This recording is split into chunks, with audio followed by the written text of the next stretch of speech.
عجب بدبخت یو متاسفانه موږ افغانان، دا یو تریخ حقیقت ده. له 15 لسیزو راپردي ملک مو جنگ، بدبختی، فقر، تفرقه ده. او دا چریان لري، نه پل را پاتې سو، نه سړک را پاتې سو، نه شفخانې را پاتې سولې، نه منافع پروژې را پاتې سولې. تیکه سولو. نه تنها دا چې مکاتبو، پلچکونه، سړکونه، منافع پروژې مو له منځه لاړلې، وتل مو تیکه سو، برباد سو، بدبخته سولو. هر مور بوره سوله، موږ خویندې کونډې سولې، پلرونه اولادونه له لاسه ورکړل، بچیان یتیمان سوله، او تقریبا شاوخوا 1.5 میلیون موږ 2 میلیونه شهیدان وکړل، 2 میلیونه موږ معلولین لرو. د بدبختۍ کې ژوند کوو. بیا هم موږ په ځای د دې چې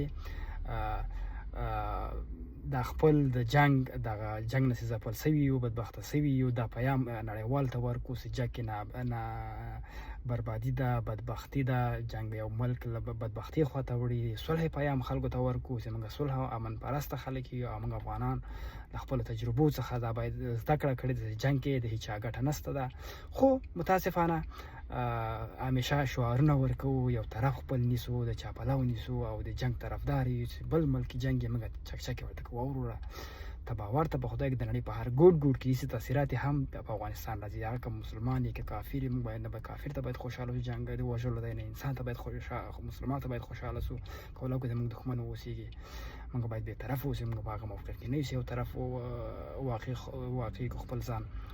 نو هیله دا ده چې بېطرفي خپله حفظ کو، او موږ نړیوال ته، دنیاوال ته صلح پیام ورکو چې موږ افغانان د خپلو تجربو په اساس داسې تیکه او بدبخته سوي یو.